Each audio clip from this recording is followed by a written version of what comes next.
Chapter 15. Worship in Spirit.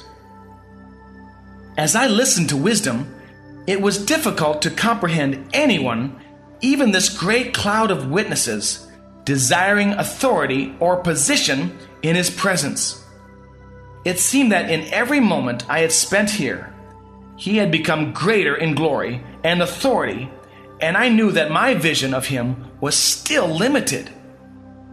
Just as the universe was obviously expanding at a great pace, and the vastness of it was already incomprehensible, our revelation of him would likewise be expanding for eternity. How could mere humans ever represent you? I questioned. When my Father moves his little finger, the whole universe trembles. To shake the nations with your words does not impress anybody who dwells here. But when even the least of my brethren on earth shows love, it brings joy to my Father's heart. When even the most humble church sings to my Father with true love in their hearts, he silences all of heaven to listen to them.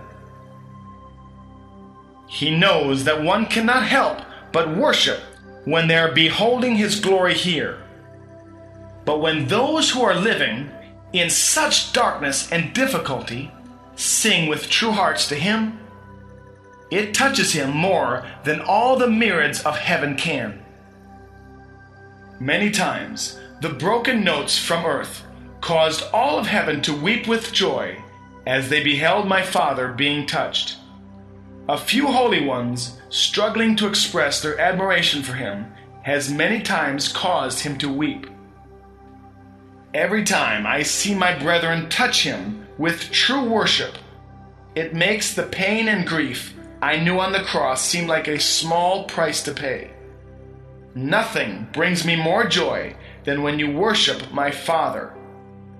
I went to the cross so that you could worship him through me. It is in this worship that you, the Father, and I are all one. Of all that I had yet experienced, the emotion coming from the Lord, as he told me this, was greater than I had ever experienced. He was not weeping or laughing. His voice was steady, but what he was telling me about worship came from such depths within him that it was almost more than I could take. I knew that I was hearing the deepest love of the Son of God, to see his Father's joy. True worship from the embattled, struggling believers on earth could do this like nothing else could. For the first time, I now badly wanted to leave that place, even with all of its glory, just to get into the most dreary little service on earth. I was overwhelmed by the fact that we could actually touch the Father.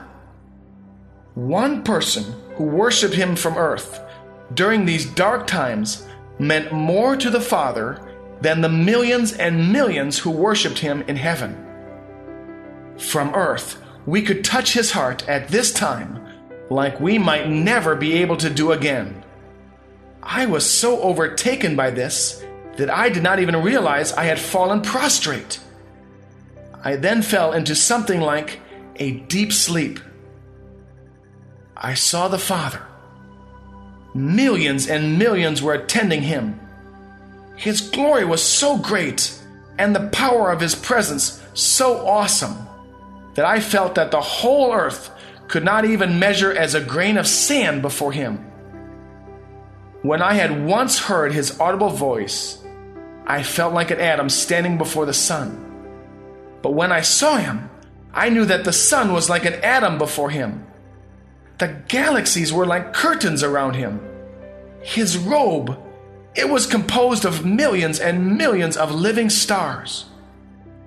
Everything in his presence was living. His throne, his crown, his scepter. I knew that I could dwell before him forever and never cease to marvel. There was no higher purpose in the universe than to worship him. Then the Father became intent on one thing. all of heaven seemed to stop and watch. He was beholding the cross, the Son's love for his Father, which he continued to express through all the pain and darkness that was coming upon him, touched the Father so deeply that he began to quake. When he did, heaven and earth quaked. When the Father closed his eyes, heaven and earth grew dark.